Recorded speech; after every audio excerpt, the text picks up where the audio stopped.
Not എഴുതിയെടുക്കുകയും മാത്രമല്ല, ഇവിടെ മിക്കവാറും പവർ പോയിന്റ് കാണിക്കുന്നുണ്ട്. ആ കാര്യങ്ങൾ നോട്ട് ചെയ്യുകയും നിങ്ങളുടെ ജീവിതത്തിൽ അത് പ്രായോഗികമാക്കാനായിട്ട് പ്രത്യേകം ശ്രദ്ധിക്കുകയും ചെയ്യണം. മുഖവരിയൊന്നും അധികം പറയാതെ നമ്മുടെ വിഷയത്തിലേക്ക് കടക്കുകയാണ്. ഓവർകമ്മിങ് ടെംപ്റ്റേഷൻ, പരീക്ഷകളെ അതിജീവിക്കുക. അതാണ് ഇന്ന് രാവിലത്തെ നമ്മുടെ വിഷയം. പരീക്ഷ എന്ന് പറഞ്ഞാൽ എന്താ? What is temptation? Temptation is the prompting or enticement to do sin by promise of pleasure or gain. സന്തോഷവും ലാഭവും ലഭിക്കുമെന്നുള്ള വാഗ്ദത്തത്തോടെ പാപം ചെയ്യുവാനുള്ള പ്രേരണ അഥവാ വശീകരണം. പ്രോംപ്റ്റിംഗ് എന്ന് പറഞ്ഞാൽ പ്രേരണ എന്നാണ്. എൻറ്റൈസ്മെൻ്റ് എന്ന് പറഞ്ഞാൽ ആകർഷണം എന്നാണ് അർത്ഥം. വശീകരണം. നമുക്ക് സന്തോഷം കിട്ടും, അല്ലെങ്കിൽ ലാഭം കിട്ടും, നല്ലൊരു കിക്ക് കിട്ടും, നല്ലൊരു ഫീലിംഗ് കിട്ടും, നല്ല രസമായിരിക്കും ഇത് ചെയ്താൽ എന്ന് ഒക്കെയുള്ള പ്രോമിസോടുകൂടെ തെറ്റ് ചെയ്യാൻ നമുക്കുള്ള പ്രേരണ അല്ലെങ്കിൽ തെറ്റിലേക്കുള്ള ആകർഷണം, അതാണ് പരീക്ഷ എന്ന് പറയുന്നത്. ഒരു വിശ്വാസിയുടെ, ദൈവപൈതലിൻ്റെ ഏറ്റവും വലിയ പ്രശ്നം ഇതാണ്. രക്ഷിക്കപ്പെട്ടു, കർത്താവിനെ അറിഞ്ഞു, ദൈവത്തിൻ്റെ വഴിയിൽ വന്നു, അതൊക്കെ നല്ല കാര്യം. എന്നാൽ ഈ ലോകത്തിൽ ജീവിക്കുമ്പോൾ നമ്മുടെ കോളേജുകളിൽ, സ്കൂളുകളിൽ, നമ്മളായിരിക്കുന്നിടങ്ങളിൽ അനുദിന ജീവിതത്തിൽ ഇന്ന സ്ഥലമെന്നില്ല. തെറ്റ് ചെയ്യാൻ എന്ന് പറഞ്ഞാൽ തെറ്റായിട്ട് നോക്കാൻ, തെറ്റായിട്ട് കാണാൻ, തെറ്റായിട്ട് ചിന്തിക്കാൻ, തെറ്റായിട്ട് സംസാരിക്കാൻ, തെറ്റായിട്ട് പെരുമാറാൻ ഒക്കെയുള്ള വലിയ പ്രേരണ, ഒരു വലിയ ഫോഴ്സ് പോലെ ശക്തിയായിട്ട് നമുക്ക് അനുഭവപ്പെടും. അതിനെയാണ് പരീക്ഷ എന്ന് പറയുന്നത്. പരീക്ഷയില്ലാത്ത ആരും ലോകത്തിലില്ല. മനുഷ്യനാണെങ്കിൽ പരീക്ഷയുണ്ട്. നമ്മുടെ ജീവിതത്തിൽ നാം ഓർത്തിരിക്കേണ്ട ഒരു കാര്യം, നമ്മളത് വിളിച്ചു വരുത്തുന്നതുകൊണ്ടല്ല അത് വരുന്നത്. സ്വാഭാവികമായിട്ട് നാച്ചുറലായിട്ട് വരുന്നതാണ്. നമ്മുടെ പാപപ്രകൃതി കൊണ്ടും പാപമുള്ള ലോകത്തിൽ നമ്മൾ ജീവിക്കുന്നതുകൊണ്ടും ആദാമ്യ പ്രകൃതി നമുക്ക് ലഭിച്ചിട്ടുള്ളത് കൊണ്ടും പാപം ചെയ്യാനുള്ള പ്രേരണ നമുക്ക് എല്ലാവർക്കും ഉണ്ട്. എനിക്കുണ്ട്, നിങ്ങൾക്കും ഉണ്ട്. ആ പ്രേരണയ്ക്കാണ് പരീക്ഷ എന്ന് പറയുന്നത്. നിങ്ങൾക്ക് മനസ്സിലാകുന്ന ഒരു ഉദാഹരണം പറഞ്ഞാൽ, റോഡിൽ കൂടെ നടന്നു പോകുമ്പോൾ ഒരു മോശമായ ഒരു പടം, സിനിമയുടെ പോസ്റ്ററാണെന്ന് വിചാരിക്കുക, അത് വലിയൊരു ബിൽബോർഡ് ഇങ്ങനെ റോഡിൽ ഒരിടത്ത് വെച്ചിട്ടുണ്ട്. നിങ്ങൾ നടന്നു പോകുമ്പോൾ അത് കാണുന്നു. കണ്ണടച്ചല്ലല്ലോ നമ്മൾ നടക്കുന്നത്, അതുകൊണ്ട് അതൊക്കെ കാണുന്നതുകൊണ്ട് കുഴപ്പമൊന്നുമില്ല. അത് കണ്ടു, പാസ് ചെയ്തു. പക്ഷേ കഴുത്ത് ആരാണ്ട് പിടിച്ച് തിരിക്കുന്നു. എന്തിനാ? കഴുത്ത് പിടിച്ച് ഇങ്ങോട്ട് തിരിക്കുക. എന്തിനാ തിരിക്കുന്നത്? വീണ്ടും അതൊന്ന് കാണാനായിട്ട്. അങ്ങനെ ഉണ്ടായിട്ടുണ്ടോ? ഉണ്ടായിട്ടുണ്ടോ എന്നല്ലേ? അതേ ഉള്ളൂ. തെറ്റായ മോശമായ എന്തെങ്കിലും കണ്ടാൽ അത് കണ്ടുപോയി, അതിപ്പോൾ നമുക്കൊന്നും ചെയ്യാൻ പറ്റുകയില്ല. എന്നാൽ അത് നോക്കാൻ, അത് എൻജോയ് ചെയ്യാൻ, അല്ലെങ്കിൽ അതിനെക്കുറിച്ച് ചിന്തിക്കാൻ, അത് കൂടുതൽ മനസ്സിലേക്ക് ആക്കുവാനുള്ള വലിയൊരു പ്രേരണ നമുക്കുണ്ട്. അതാണ് പരീക്ഷ എന്ന് പറയുന്നത്. അത് വെറുതെ എല്ലാവർക്കും മനസ്സിലാവുന്ന ഒരു ഉദാഹരണം പറഞ്ഞതേ ഉള്ളൂ. സന്തോഷവും ലാഭവും ലഭിക്കും. ഇത് ചെയ്താൽ ഭയങ്കര രസമായിരിക്കും. ഇതൊന്ന് വലിച്ചു നോക്ക്, സ്വർഗത്തിൽ പോകും. ഇതൊന്ന് വായിലിട്ടാൽ സ്വർഗീയ അനുഭൂതിയായിരിക്കും, എന്തോ ഒരു രസമായിരിക്കും. അങ്ങനെയൊക്കെയുള്ള വാഗ്ദത്തത്തോടുകൂടെ തെറ്റ് ചെയ്യാനായിട്ട് നമുക്കുള്ള പ്രേരണ. ഇനി അത് വിശദീകരിക്കേണ്ടല്ലോ, എല്ലാവർക്കും മനസ്സിലായി. നിങ്ങളുടെ എല്ലാവരുടെയും അനുഭവത്തിൽ അതുണ്ട്. ഇനി ദേഷ്യപ്പെടാനുള്ള പരീക്ഷ, ഒരാളുടെ കയ്പായിരിക്കാൻ, ബിറ്ററായിട്ടിരിക്കാനുള്ള പരീക്ഷ, അസൂയപ്പെടാനുള്ള പരീക്ഷ, വേണ്ടാത്തത് പറയാനുള്ള പരീക്ഷ, അതെല്ലാം പരീക്ഷയാണ്. ഏത് തെറ്റ് ചെയ്യാനുമുള്ള പ്രേരണ പരീക്ഷയാണ്. ഇനി പരീക്ഷയെക്കുറിച്ച് 2-3 വസ്തുതകൾ ആദ്യം പറയട്ടെ. Temptation is inevitable. പരീക്ഷ ഒഴിച്ചുകൂടാൻ പറ്റാത്തതാണ്. And common to all. എല്ലാവർക്കും പൊതുവെ ഉള്ളതാണ് പരീക്ഷ. പരീക്ഷ ഒഴിവാക്കാനായിട്ട് പറ്റുകയില്ല. പരീക്ഷ ഒഴിവാക്കണം എന്ന് എത്ര വിചാരിച്ചാലും ഈ ലോകത്തിൽ ജീവിക്കുന്നിടത്തോളം കാലം പരീക്ഷ ഉണ്ടാകും. അവിടെ 2 വാക്യങ്ങൾ എഴുതിയിട്ടുണ്ട്. 1 കൊരിന്ത്യർ 10-ാം അധ്യായത്തിൻ്റെ 13-ാമത്തെ വാക്യമാണ് ആദ്യത്തെ വാക്യം. ആ വാക്യം പറയുന്നത് ഇങ്ങനെയാണ്: മനുഷ്യർക്ക് നടപ്പല്ലാത്ത പരീക്ഷ നിങ്ങൾക്ക് നേരിട്ടിട്ടില്ല. എന്ന് പറഞ്ഞാൽ നിങ്ങൾക്ക് നേരിട്ട പരീക്ഷ സ്പെഷ്യലൊന്നുമല്ല, എല്ലാവർക്കും ഉള്ള പരീക്ഷയാണ് നിങ്ങൾക്കും ഉള്ളത്. ദൈവം വിശ്വസ്തൻ, നിങ്ങൾക്ക് കഴിയുന്നതിന് മീതെ പരീക്ഷ നേരിടുവാൻ സമ്മതിക്കാതെ നിങ്ങൾക്ക് സഹിപ്പാൻ കഴിയേണ്ടതിന് പരീക്ഷയോടുകൂടി അവൻ പോക്കുവഴിയും ഉണ്ടാക്കും. പല കാര്യങ്ങൾ ഈ വാക്യത്തിലുണ്ട്. ഒന്നാമത്തെ കാര്യം, മനുഷ്യർക്ക് നടപ്പല്ലാത്ത പരീക്ഷ, that which is not common to man, അത് നിങ്ങൾക്ക് നേരിടുകയില്ല. പിന്നെ നമുക്ക് നേരിടുന്ന എല്ലാ പരീക്ഷയും നമുക്ക് സഹിക്കാനായിട്ട് കഴിയും. പരീക്ഷ നേരിടുമ്പോൾ അതിനെ ജയിക്കാനുള്ള വഴിയും ദൈവം നമുക്ക് തരും. അത്രയും കാര്യങ്ങൾ ഈ വാക്യത്തിൽ പറഞ്ഞിട്ടുണ്ട്. അപ്പോൾ നമുക്കൊരു കാര്യം മനസ്സിലാക്കാം, പരീക്ഷ എന്ന് പറയുന്നത് എല്ലാവർക്കുമുള്ളതാണ്. യാക്കോബിൻ്റെ ലേഖനം 1:13 അങ്ങനെ ഒരു വാക്യം അവിടെയുണ്ട്. ജെയിംസ് 1:13 ആ വാക്യം പറയുന്നത്, പരീക്ഷിക്കപ്പെടുമ്പോൾ, ഞാൻ ദൈവത്താൽ പരീക്ഷിക്കപ്പെടുന്നുവെന്ന് ആരും പറയരുത്. വെൻ യു ആർ ടെംപ്റ്റഡ്, പരീക്ഷിക്കപ്പെടുമ്പോൾ. പരീക്ഷിക്കപ്പെട്ടാലെന്നല്ല പറയുന്നത്. എന്താ ഇത് തമ്മിലുള്ള വ്യത്യാസം? പരീക്ഷിക്കപ്പെടുമ്പോൾ എന്ന് പറഞ്ഞാൽ തീർച്ചയായിട്ടും പരീക്ഷിക്കപ്പെടുമെന്ന അതിൻ്റെ അർത്ഥം. പരീക്ഷിക്കപ്പെട്ടാൽ എന്ന് പറഞ്ഞാൽ ചിലപ്പോൾ പെട്ടെന്ന് വരാം, ചിലപ്പോൾ പെട്ടില്ലെന്ന് വരാം. ഞാനിപ്പോൾ നിങ്ങളോട് എല്ലാവരോടും പറയുകയാണ്, നാളെ ക്ലാസ് വരുമ്പോൾ ആ പുസ്തകം ഒന്ന് കൊണ്ടുവരണേ എന്ന് പറഞ്ഞാൽ നിങ്ങൾ നാളെ ക്ലാസ് വരുമെന്ന് എനിക്കറിയാം, അതുകൊണ്ടാണ് നിങ്ങളോട് പറയുന്നത്. നാളെ ക്ലാസ് വരുന്നുണ്ടെങ്കിൽ ആ പുസ്തകം ഒന്ന് കൊണ്ടുവരണേ എന്ന് പറഞ്ഞാൽ നാളെ നിങ്ങൾ വരുമല്ലോ എന്ന് അറിയാൻ പാടില്ല. വരികയാണെങ്കിൽ ആ പുസ്തകം കൊണ്ടുവരണേ. ഇത് തമ്മിൽ വ്യത്യാസമുണ്ട്. When you are tempted and if you are tempted. When you are tempted means you will definitely be tempted. There's no doubt about it. If you are tempted means you may or may not be tempted. പരീക്ഷിക്കപ്പെടുകയോ പരീക്ഷിക്കപ്പെടാതിരിക്കുകയോ ചെയ്യാം. അപ്പോൾ പരീക്ഷയുടെ കാര്യത്തിൽ അങ്ങനെ ഒരു possibility ഇല്ല.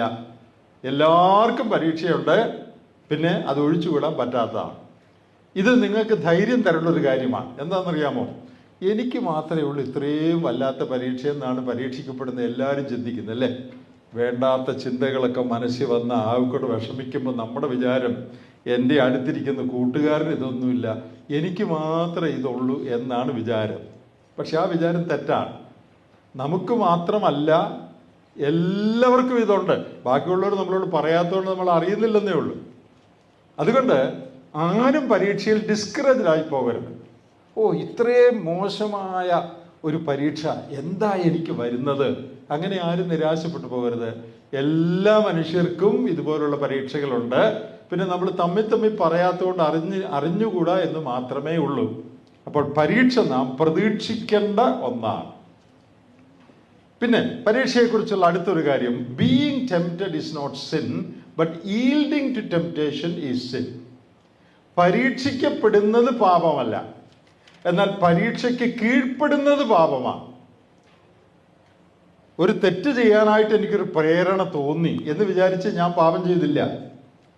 എന്നാൽ ആ പ്രേരണയ്ക്ക് ഞാൻ കീഴ്പ്പെട്ടാൽ, ആ പ്രേരണയോട് ഞാൻ യേശു പറഞ്ഞാൽ ഞാൻ പാപം ചെയ്തു. അപ്പം നമ്മുടെ ജോലി പ്രേരണയോട് യേശു പറയാതിരിക്കുക, അതിനെ റെസിസ്റ്റ് ചെയ്യുക, അതിനോട് നോ പറയുക എന്നുള്ളതാണ് നമ്മുടെ ജോലി. ഞാൻ പരീക്ഷിക്കപ്പെട്ടു എന്ന് വിചാരിച്ചു, അയ്യോ എനിക്ക് ഭയങ്കര പരീക്ഷയാണ് എന്ന് വിചാരിച്ച് അയ്യോ ഞാൻ പാപം ചെയ്തോ എന്നാരും വിഷമിക്കണ്ട. ഒരു കള്ളൻ നിങ്ങളുടെ വീടിൻ്റെ വാതിൽക്ക് വന്ന് രാത്രി മുട്ടുകയാണെന്ന് വിചാരിക്കുക. ആ മുട്ടുന്നത് നിർത്താൻ നിങ്ങളെ കൊണ്ടൊക്കെയല്ലോ, അല്ലേ? വഴിയെ പോകുന്ന ആർക്ക് വേണമെങ്കിലും നിങ്ങൾ വാതിൽക്ക് മുട്ടാം. പക്ഷേ മുട്ടുമ്പോൾ വാതിൽ തുറക്കണോ വേണ്ടിയോ എന്ന് തീരുമാനിക്കുന്നത് നിങ്ങളാണ്. മുട്ടുമ്പോൾ വാതിൽ തുറക്കാതിരിക്കുക എന്നുള്ളതാണ് നിങ്ങളുടെ ജോലി. മുട്ടുന്നത് നിർത്താൻ നമുക്ക് പറ്റത്തില്ല എന്ന് പറഞ്ഞ പോലെ പരീക്ഷിക്കപ്പെടുന്നത് നിർത്താൻ നമ്മളെ കൊണ്ട് ആവില്ല. ഈ ലോകത്തിൽ ജീവിക്കുന്നിടത്തോളം കാലം പലതരത്തിലുള്ള പരീക്ഷകൾ, ഞാൻ മുമ്പേ പറഞ്ഞ പോലെ പാപ ജഡത്തിലാണ് നമ്മൾ ജീവിക്കുന്നത്. പാപ സ്വഭാവം നമുക്കുണ്ട്. പാപത്തിൻ്റെ അനേക ആകർഷണങ്ങൾ നമുക്ക് ചുറ്റുമുണ്ട്. നമ്മുടെ കയ്യിലിരിക്കുന്ന ഫോണ്, മാസിക, ഇൻ്റർനെറ്റിൽ കാണുന്നത്, നാം വഴിയിൽ കാണുന്ന കാര്യങ്ങൾ, കേൾക്കുന്ന കാര്യങ്ങൾ, ഇതെല്ലാം നമ്മളെ പരീക്ഷിക്കുന്നതാണ്. അതിൽ നിന്ന് ഓടി രക്ഷപ്പെടാൻ നമുക്ക് പറ്റുകയില്ല. എന്നാൽ ആ പരീക്ഷകൾ വരുമ്പോൾ അതിനോട് നോ പറയുക, ഈൽഡ് ചെയ്യാതിരിക്കുക, അതിന് കീഴ്പ്പെടാതിരിക്കുക, അതാണ് നമുക്ക് ചെയ്യാൻ കഴിയുന്നത്. അതുകൊണ്ട് പരീക്ഷിക്കപ്പെട്ടു എന്ന് വിചാരിച്ച് ആരും നിരാശപ്പെട്ടു പോകണ്ട. Don't be discourage that I M being terribly tempted. Oh, there must be really something wrong with me. Why am I tempted so much? I think no one else is tempted like this. എന്ന് നിങ്ങൾ വിചാരിക്കല്ലേ. ആരും അധൈര്യപ്പെട്ടു പോകരുത്. ഏറ്റവും മോശമായ കാര്യം ചെയ്യാൻ പരീക്ഷ നിങ്ങൾക്ക് തോന്നിയാലും അതിൽ നിങ്ങൾ അധൈര്യപ്പെടരുത്. സ്വാഭാവികമായിട്ടുണ്ടാകുന്ന ഒരു കാര്യമാണത് എന്ന് നിങ്ങൾ ഓർത്തിരിക്കണം. അപ്പോൾ മുമ്പേ നാം പറഞ്ഞ കാര്യം വേറൊരു നിലയിൽ പറയുകയാണ്. We commit sin when we say yes to temptation or agree with temptation. പരീക്ഷയ്ക്ക് അനുകൂലമായ സമ്മതം നാം കൊടുക്കുമ്പോൾ പാപം ചെയ്യുക. നിങ്ങളുടെ ഒരു കൂട്ടുകാരൻ നിങ്ങളോട് പറയാണ്, എടാ അപ്പൻ്റെ കയ്യിൽ നിന്ന് നീ എങ്ങനെയും കുറച്ച് കാശ് തട്ടിച്ചെടുക്കുക, എന്നിട്ട് നമുക്ക് എവിടെയും ഓടിപ്പോയി നല്ല അടിപൊളിയായിട്ട് ജീവിതമെന്ന് എൻജോയ് ചെയ്യാം എന്നൊരു കൂട്ടുകാരൻ പറയാമെന്ന് വിചാരിക്കുക. അത് നിർത്താൻ നിങ്ങളെ കൊണ്ടൊക്കെയില്ല. അവൻ പറയുന്നത് നിർത്താൻ നിങ്ങളെ കൊണ്ടൊക്കെയില്ല. അവൻ നിങ്ങളെ പ്രേരിപ്പിക്കുക. വാടാ വാടാ, നീ എന്തിനാ പേടിക്കുന്നത്, ഞാനുണ്ടല്ലോ കൂടെ, നമുക്ക് ബോംബെക്ക് പോകടാ, അടിപൊളിയായിട്ട് ജീവിക്കാം എന്ന് പറയാമെന്ന് വിചാരിക്കുക. നിങ്ങൾ പരീക്ഷിക്കപ്പെടുക. നിങ്ങളുടെ സ്നേഹിതൻ തെറ്റായ കാര്യം ചെയ്യാനായിട്ട് നിങ്ങളെ പ്രേരിപ്പിക്കുക.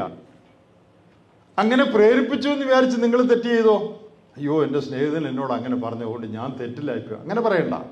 പ്രേരിപ്പിച്ചു എന്ന് വിചാരിച്ച് നിങ്ങൾ തെറ്റ് ചെയ്തില്ല. എപ്പോഴാണ് തെറ്റ് ചെയ്യുന്നത്? ദാറ്റ്സ് എ ഗുഡ് ഐഡിയ, അത് നല്ല ഐഡിയ ആണല്ലോ, ഞാൻ ഇതുവരെ അങ്ങനെ ചിന്തിച്ചിട്ടില്ല, നമുക്ക് പോയി കളയാം എന്ന് നീ യേശു പറയുമ്പോൾ നീ തെറ്റ് ചെയ്തു. എല്ലാവർക്കും അത് മനസ്സിലായല്ലോ. പരീക്ഷിക്കപ്പെടുന്നതല്ല പാപം. പരീക്ഷിക്കപ്പെടുമ്പോൾ അതിന് സമ്മതം മൂളുക. ഓക്കെ, അങ്ങനെ ചെയ്യാം എന്ന് മനസ്സിൽ നീ സമ്മതിക്കുമ്പോൾ, മനസ്സിൽ സമ്മതിച്ചു കഴിഞ്ഞാണ് പിന്നെ പ്രവൃത്തിയിൽ ചെയ്യുന്നത്, അല്ലേ?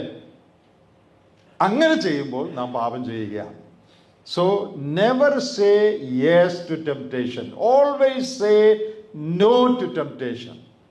നാം പാപം ചെയ്യാതിരിക്കാൻ പരീക്ഷയ്ക്ക് ഒരിക്കലും സമ്മതം മൂളാതിരിക്കുക.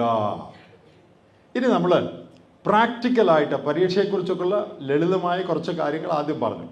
ഇപ്പോൾ പരീക്ഷ എന്താണെന്ന് നമുക്ക് മനസ്സിലായി. എല്ലാവർക്കും പരീക്ഷയുണ്ട്. എപ്പോഴാണ് നമ്മൾ പാപം ചെയ്യുന്നത് എന്നൊക്കെ നമുക്ക് മനസ്സിലായി. ഇനി നമ്മൾ പ്രായോഗികമായ കുറച്ച് കാര്യങ്ങൾ സംസാരിക്കാൻ പോവുകയാണ്. We are going to talk about some practical tips to have victory over temptation. പരീക്ഷയെ ജയിക്കുവാനുള്ള പ്രായോഗിക നിർദ്ദേശങ്ങൾ 1, 2, 3, 4, 5 അങ്ങനെ കുറച്ച് കാര്യങ്ങൾ പറയാൻ പോവുകയാണ്. ഈ പറയുന്ന എല്ലാ കാര്യവും നിങ്ങളുടെ അനുദിന ജീവിതത്തിൽ നിങ്ങളെ സഹായിക്കുന്ന കാര്യങ്ങളാണ്. അതുകൊണ്ട് ഈ കാര്യങ്ങൾ ശ്രദ്ധിച്ച് കേൾക്കുക. ജീവിതത്തിൽ അത് പ്രായോഗികമാക്കാനായിട്ട് നിങ്ങൾ പരമാവധി പരിശ്രമിക്കണം. എങ്ങനെയാണ് പരീക്ഷയെ നേരിടാൻ കഴിയുന്നത്? പരീക്ഷ ഉണ്ടെന്ന് പറഞ്ഞു, എല്ലാവർക്കും ഉണ്ടെന്ന് പറഞ്ഞു, ശക്തമായിരിക്കുമെന്ന് പറഞ്ഞു. പക്ഷേ ഞാൻ എന്ത് ചെയ്യും? എങ്ങനെയായി പരീക്ഷയെ നേരിടുന്നത്? അതിന് നമുക്ക് എന്ത് ചെയ്യാൻ പറ്റും എന്നുള്ളതാണ് ഇനി നമ്മൾ പറയാൻ പോകുന്നത്. 1, daily prayerful dependence on God, realising the weakness of our flesh. നമ്മുടെ ജഡത്തിൻ്റെ ബലഹീനത മനസ്സിലാക്കി അനുദിനം ദൈവത്തിൽ പൂർണ്ണമായി പ്രാർത്ഥനയോടെ ആശ്രയിച്ച് ജീവിക്കുക. റോമാലേഖനം 7-ാം അധ്യായത്തിൻ്റെ 8-ാമത്തെ വാക്യം അവിടെ എഴുതിയിട്ടുണ്ട്. ആ വാക്യം നിങ്ങളൊന്ന് വായിച്ച് കേൾപ്പിക്കട്ടെ. റോമൻസ് 7:18. എന്നിൽ എന്ന് വെച്ചാൽ എൻ്റെ ജഡത്തിൽ, ജഡമെന്ന് പറയുന്നത് ആദാമ്യ പ്രകൃതി ഉദ്ദേശിച്ചാൽ അഡാമിക് നേച്ചർ, നന്മ വസിക്കുന്നില്ല എന്ന് ഞാൻ അറിയുന്നു. ഒരു കാര്യം എനിക്കറിയാം. എന്താ? എന്നിൽ, എൻ്റെ പ്രകൃതിയിൽ ഒരു നന്മയുമില്ല. No nothing good dwells in my nature, in my flush.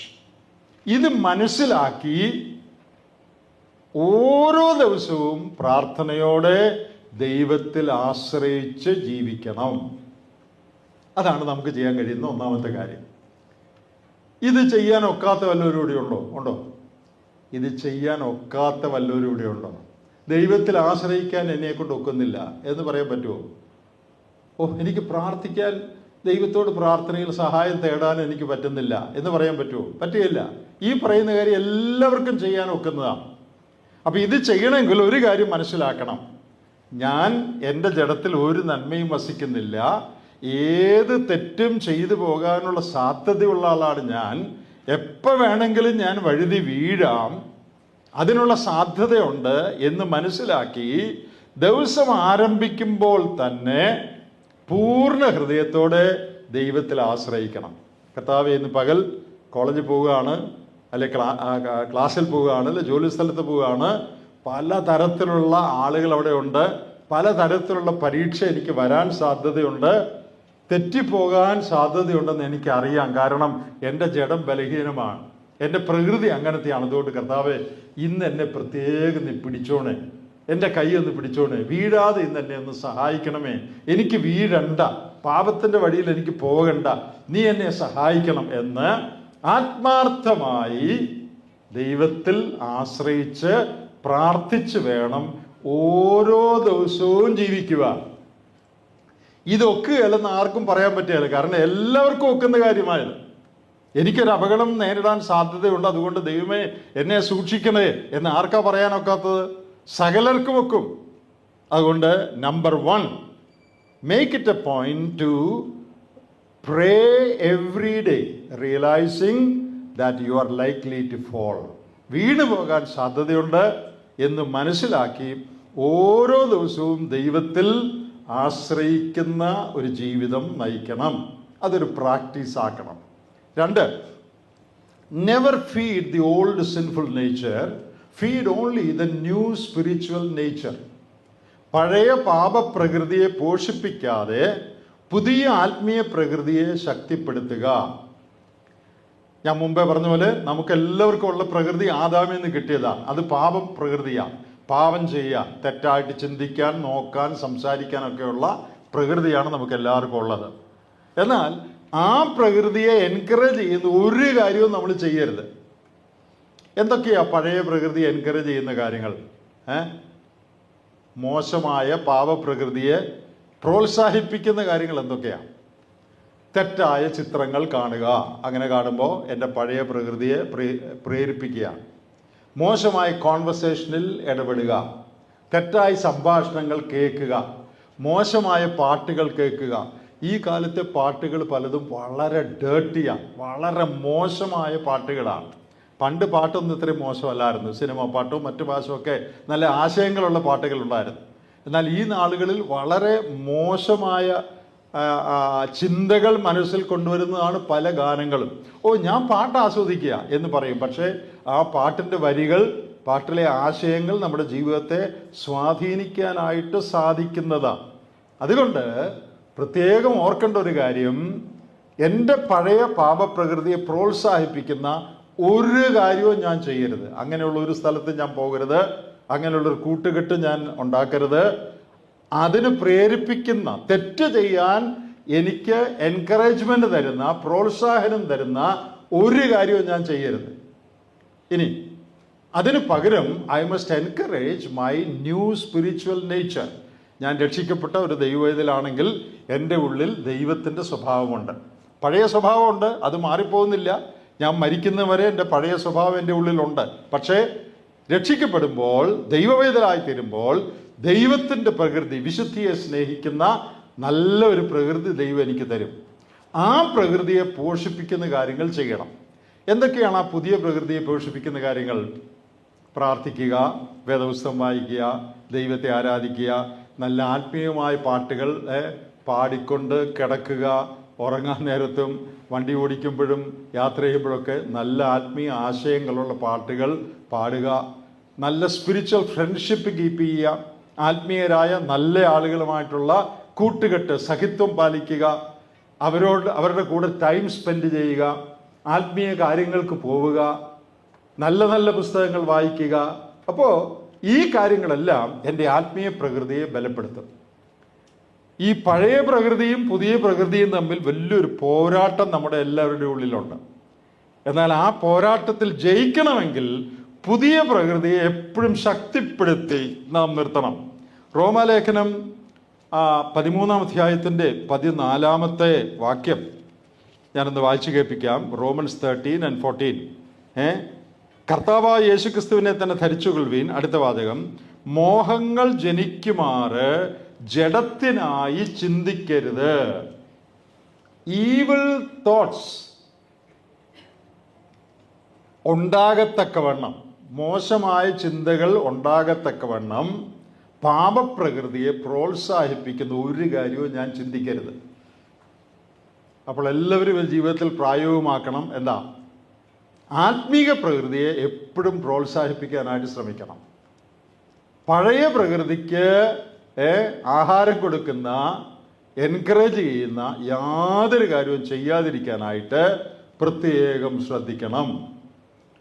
അടുത്ത്, do not tolerate or compromise with temptation, resist and flea.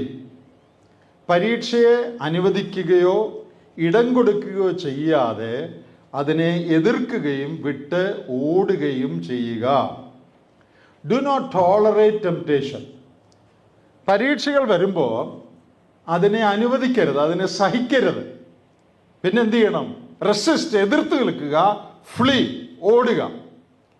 2 തിമോഥെയോസ് 2:22 ഒരു വാക്യം ഇവിടെ എഴുതിയിട്ടുണ്ട്. ആ വാക്യം നിങ്ങൾ ചിലർക്ക് അറിയാമായിരിക്കും. യൗവന മോഹങ്ങളെ വിട്ട് ഓടണം. Flee youthful lust. എന്താ യൗവനമോഹം എന്ന് പറഞ്ഞാൽ? സാധാരണ ആളുകൾ വിചാരിക്കുന്ന യൗവനമോഹം എന്ന് പറഞ്ഞാൽ ചെറുപ്പക്കാർക്കുള്ള മോഹം എന്നാണ്. അങ്ങനെയല്ല അതിൻ്റെ അർത്ഥം. യൗവനമോഹം എന്ന് പറഞ്ഞാൽ ചെറുപ്പമായിരിക്കുമ്പോൾ ആരംഭിക്കുകയും ജീവിതകാലം മുഴുവൻ നിലനിൽക്കുകയും ചെയ്യുന്ന മോഹമാണ് യൗവനമോഹം. It begins when you are young and it stays with you all the days of your life. ചെറുപ്പക്കാർ വിചാരിച്ചിരിക്കുന്നത് സീനിയർ സിറ്റിസൺ ആകുമ്പോൾ പരീക്ഷയെല്ലാം തീരുവന്ന അല്ലേ? ഈ ചെറുപ്പം 20 വയസ്സ് 25 വയസ്സ് എന്തോ ഒരു പരീക്ഷയാണ് അല്ലേ? കുറച്ചുകൂടെ അങ്ങോട്ട് കഴിഞ്ഞ് പ്രായമായി കഴിയുമ്പോൾ ഈ പരീക്ഷയെല്ലാം മാറുവന്നാണ്. ആരും അങ്ങനെ വിചാരിക്കരുതേ. വല്യപ്പന്മാരോട് പോയി ചോദിക്കുകയൊന്നും വേണ്ട, അടി കിട്ടും. എന്നാൽ ഇത് നിങ്ങളൊന്ന് മനസ്സിലാക്കിയിരുന്നാൽ മതി. അതെന്താണെന്നറിയാമോ? Even when your body is incapable of sinning, your mind is always capable of sinning. പാപം ചെയ്യാൻ ശരീരത്തിന് കഴിവില്ലെങ്കിലും മനസ്സിന് എപ്പോഴും കഴിവുണ്ട്. 100 വയസ്സായാലും പാപം ചെയ്യാനുള്ള കഴിവ് മനസ്സിനുണ്ട്. ചെറുപ്പമായിരിക്കുമ്പോൾ അവനിട്ടൊരടി വെച്ച് കൊടുക്കണം എന്ന് തോന്നിയാൽ ചിലപ്പോൾ അടിച്ചെന്നിരിക്കും. പ്രായമായി കഴിയുമ്പോൾ അടിക്കാനുള്ള ശക്തിയില്ല. അടിക്കാൻ ശക്തിയില്ലെങ്കിലും അവനിട്ടൊന്ന് കൊടുക്കണമെന്നുള്ള ചിന്ത മനസ്സിൽ വരാൻ പറ്റും അല്ലേ? കൈകൊണ്ട് അടിക്കാൻ പറ്റത്തില്ല, കാരണം അതിനുള്ള ബലമില്ല. പക്ഷെ ഉള്ളിൽ പാപം ചെയ്യാൻ പറ്റും, മനസ്സുകൊണ്ട് അടിക്കാൻ പറ്റും. അതുകൊണ്ട് ഇത് ഇപ്പോഴൊക്കെ ഉള്ളൂ, കുറച്ച് കഴിയുമ്പോൾ ഈ പരീക്ഷയൊക്കെ മാറും എന്നാരും വിചാരിക്കരുത്. പരീക്ഷ എന്ന് പറയുന്നത് ഒരിക്കലും മാറുന്ന സാധനമല്ല. ഒരിക്കൽ തുടങ്ങിക്കഴിഞ്ഞാൽ ജീവിതകാലം മുഴുവനും പലതരം മേഖലകളിൽ നാം പരീക്ഷിക്കപ്പെടും. അതുകൊണ്ട് പരീക്ഷയെ ഒരു നിലയിലും ടോളറേറ്റ് ചെയ്യരുത്. അതിനെ എതിർത്ത് അവിടം വിട്ട് ഓടണം. വേദപുസ്തകത്തിൽ നിന്ന് അതിനൊരു ഉദാഹരണം ഉൽപ്പത്തി പുസ്തകം 39:12 നിന്ന് അതിൻ്റെ ഒരു ഉദാഹരണം അവിടെ വാക്യം റെഫർ ചെയ്തിട്ടുണ്ട്. അവിടുത്തെ സന്ദർഭം നിങ്ങൾക്ക് അറിയാമായിരിക്കും. പോത്തിഫറിന്റെ വീട്ടിൽ യോസെഫ് എന്ന യുവാവ് വേല ചെയ്യുകയാണ്. പോത്തിഫറിന്റെ ഭാര്യ പാപം ചെയ്യാനായിട്ട്, മോറലി സെക്ഷലി പാപം ചെയ്യാനായിട്ട് യോസെഫ് എന്ന ചെറുപ്പക്കാരനെ പ്രേരിപ്പിക്കുകയാണ്. നമ്മൾ വായിക്കുന്നത്, എന്നോടുകൂടെ സഹിക്കുക എന്ന് അവൾ പറഞ്ഞു. യോസെഫ് എന്ത് ചെയ്തു? എന്നാൽ അവൻ തൻ്റെ വസ്ത്രം അവളുടെ കയ്യിൽ വിട്ടേച്ച് പുറത്തേക്ക് ഓടിക്കളഞ്ഞു. 2 തിമോത്തി 2:22 അന്ന് യോസെഫിനില്ല, യോസെഫിൻ്റെ വേദപുസ്തകമൊന്നുമില്ല. എന്നാൽ യൗവനമോഹങ്ങളെ വിട്ട് ഓടണമെന്നുള്ള പ്രമാണം യോസെഫിൻ്റെ മനസ്സിലുണ്ടായിരുന്നു. അതുകൊണ്ട് യോസെഫ് എന്ത് ചെയ്തു? നിങ്ങൾ ആ ഭാഗം പിന്നെ വായിച്ചു നോക്കിയാൽ മതി. ദിനം പ്രതി ആ സ്ത്രീ അവനെ പരീക്ഷിച്ചു എന്നാ. ഒരിക്കലല്ല, ഒറ്റ പ്രാവശ്യമല്ല. Day after day she was tempting him. പിന്നെയും അവനെ ഓരോന്ന് പറഞ്ഞ് പ്രേരിപ്പിക്കുക. ആ എല്ലാ ദിവസവും അവൻ നോ പറഞ്ഞു. നോ ഇന്ന് നോ പറഞ്ഞു, നാളെ നോ പറഞ്ഞു. പിന്നെ അവിടെ എഴുതിയിട്ടുണ്ട്, അവൻ അവളോടുകൂടെ ഇരിക്കാൻ പോലും കൂട്ടാക്കിയില്ല. അതാണ് ടോളറേറ്റ് എന്ന് ഞാൻ പറഞ്ഞത്. ആട്ടെ, ഞാൻ പാപമൊന്നും ചെയ്യുന്നില്ല, നിൻ്റെ കൂടെ 5 മിനിറ്റ് ഞാൻ ഇരിക്കാം, അത് മതിയോ, ഞാനത് ഇവിടെ ഇരിക്കാം എന്നവൻ പറഞ്ഞില്ല. പിന്നെ അപ്പോൾ ഒരു കൗൺസിലിംഗ് ഒന്നും കൊടുക്കാൻ പോയില്ല. മാഡം ഇങ്ങനെ ശരിയല്ല ഈ പറയുന്നത്, അങ്ങനെ ഒന്നും ചെയ്യരുത് കേട്ടോ, എനിക്ക് നിന്നോട് വളരെ സ്നേഹമൊക്കെ ഉണ്ട്, പക്ഷെ പാവമൊന്നും ചെയ്യരുത്. ചെറിയൊരു കൗൺസിലിംഗ് പോത്തിഫറിൻ്റെ ഭാര്യയ്ക്ക് കൊടുക്കാൻ ആ സമയത്ത് യോസേഫ് പോയില്ല. കൗൺസിലിങ്ങിൻ്റെ സമയം അല്ല അത് ഓടേണ്ട സമയമാണ്. ഓടേണ്ട സമയത്ത് കൗൺസിലിംഗ് കൊടുക്കാൻ പോകരുത്. കൗൺസിലിംഗ് കൊടുക്കാൻ വേറെ ടൈം കണ്ടെത്താം, പക്ഷേ ഇത് ഓടേണ്ട സമയമാണ്. പരീക്ഷിക്കപ്പെടുമ്പോൾ ഒരു നിലയിലും അത് ടോളറേറ്റ് ചെയ്യരുത്, അത് സമ്മതിക്കരുത്, അത് അനുവദിക്കരുത്, അതിനുള്ള ഒരു സാഹചര്യവും ഉണ്ടാക്കി കൊടുക്കരുത്. അവിടെ പാപം ചെയ്യാൻ പാടില്ലെന്ന് മാത്രമല്ല, ഇരിക്കാൻ പാടില്ല. പിന്നെ നിവൃത്തിയില്ലാതെ വന്നപ്പോൾ he Rann for his life. അവൻ്റെ ജീവനം കൊണ്ട് ഓടി രക്ഷപ്പെട്ടു.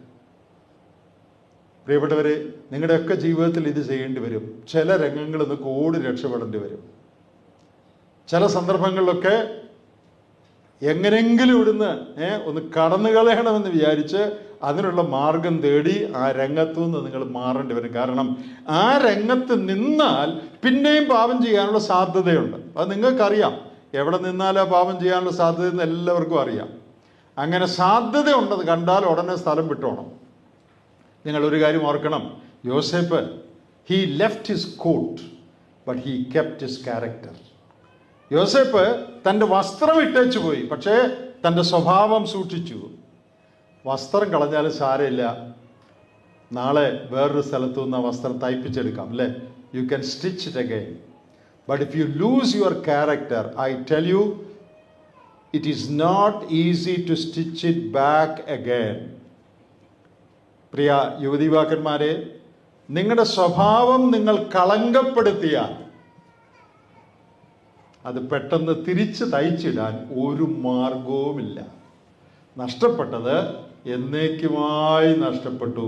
അതുകൊണ്ട് ഷർട്ട് പോയാലും സാരമില്ല, സ്വഭാവം കളയരുത്. Even if you lose your coat, doesn't matter, don't lose your character. നിങ്ങളുടെ സ്വഭാവം നിങ്ങൾ നഷ്ടപ്പെടുത്തരുത്. മോശമായൊരു കാര്യം ചെയ്താൽ ജീവിതകാലം മുഴുവൻ നിങ്ങളത് ചെയ്തു എന്നുള്ള ഓർമ്മ നിങ്ങളുടെ മനസ്സിൽ നിൽക്കും. ആ ഓർമ്മ മായ്ച്ചു കളയാൻ നിങ്ങളെ കൊണ്ടൊക്കെയില്ല. ഒരു ചൂടിന് ചെയ്തതാണ്, പക്ഷേ ജീവിതകാലം മുഴുവൻ ആ ഓർമ്മ നിങ്ങളെ ഹോണ്ട് ചെയ്യും. ജീവിതകാലം മുഴുവൻ ആ ചിന്ത നിങ്ങളെ പിന്തുടരും. അതുകൊണ്ട് പരീക്ഷയ്ക്കുള്ള അവസരം വരുമ്പോൾ അതിന് ഇടമനുവദിക്കരുത്. യാതൊരു കോംപ്രമൈസും വേണോ വേണ്ടയോ, അതിലെന്താ തെറ്റ്, കുഴപ്പമുണ്ടോ എന്നൊന്നും ചിന്തിച്ച് സമയം കളയല്ല. എത്രയും വേഗത്തിൽ രക്ഷപ്പെട്ടോണം. അങ്ങനെ ചിന്തിച്ചാൽ എന്ത് പറ്റുമെന്നറിയാമോ? ചിന്തിച്ചാൽ പാപത്തിൽ വീഴും. ചിന്തിച്ചാലെന്ന് പറഞ്ഞാൽ ഇതിനെന്താ തെറ്റ്, ഇതിന് ഇത്ര വലിയ തെറ്റെന്താ, എത്ര ആളുകൾ ഇങ്ങനെ ചെയ്യുന്നു, അവർക്കൊന്നും കുഴപ്പമൊന്നും വന്നില്ലല്ലോ, പിന്നെ ഞാൻ മാത്രം എന്തിനാ ചെയ്യാതിരിക്കുന്നത്? ഇതാണ് കോംപ്രമൈസ് എന്ന് പറഞ്ഞത്. Don't reason with sin. പാപവുമായിട്ട് വാദപ്രതിവാദം നടത്തരുത്, കാര്യകാരണ സഹിതം ചർച്ച ചെയ്യരുത്. ചിലര് പാപത്തെക്കുറിച്ച് റിസർച്ച് നടത്തുന്നവരുണ്ട്, അതിൽ PhD എടുക്കാനായിട്ട്. ഇതെന്താണെന്ന് അറിയട്ടെ, സാധനം എന്താണെന്ന് അറിയണ്ടേ, അതിനുവേണ്ടി അത് ട്രൈ ചെയ്യുന്നവരുണ്ട്. എന്നാൽ പാപത്തിൻ്റെ റിസർച്ചിനുള്ള കുഴപ്പം എന്തെന്നറിയാമോ? നീ പാപം എന്താണെന്ന് പഠിക്കാനായിരിക്കും നീ ട്രൈ ചെയ്യുന്നത്, പക്ഷേ അതിൻ്റെ സ്വാധീനം നിന്നെ കയറി പിടിക്കും. അതിൻ്റെ ഇഫക്റ്റ് നിന്റെ ജീവിതകാലം മുഴുവൻ നിനക്ക് ദോഷമായിട്ട് തീരും. അതുകൊണ്ട് പാപത്തെക്കുറിച്ച് പഠിക്കാനായിട്ട് അത് എക്സ്പീരിയൻസ് ചെയ്യാനൊന്നും ആരും പോകണ്ട. അത് വളരെ ദോഷം ചെയ്യുന്ന കാര്യമാണ്. ഏതായാലും ഒന്ന് കണ്ടു നോക്കാം.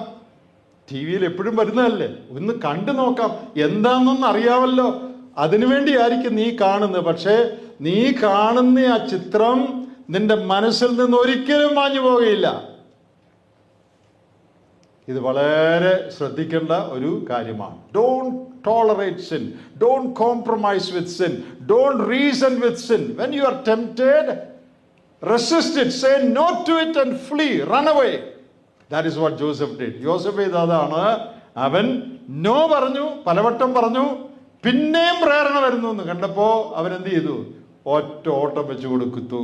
രക്ഷപ്പെടാൻ ചിലപ്പോ ഓടേണ്ടി വരും. 4, deal radically with sin and declare war against anything that leads to sin. പാപത്തിനെതിരെ കർശനമായ നിലപാടെടുക്കുകയും പാപത്തിലേക്ക് നയിക്കുന്ന എല്ലാ കാര്യങ്ങളോടും യുദ്ധം പ്രഖ്യാപിക്കുകയും ചെയ്യുക. എന്താ പാപത്തോട് കർശനമായ നിലപാടെടുക്കുക എന്ന് പറഞ്ഞാൽ? മത്തായിയുടെ സുവിശേഷം 5-ാം അധ്യായത്തിൽ കർത്താവ് അത് പറഞ്ഞു തന്നിട്ടുണ്ട് എന്താ ചെയ്യേണ്ടതെന്ന്. മത്തായി 5-ാമത്തെ അധ്യായം അതിൻ്റെ 29-ാമത്തെ വാക്യം. എന്നാൽ വലങ്കണ്ണ് നിനക്ക് ഇടർച്ച വരുത്തുന്നുവെങ്കിൽ അതിനെ ചൂഴ്ന്നെടുത്ത് എറിഞ്ഞു കളക.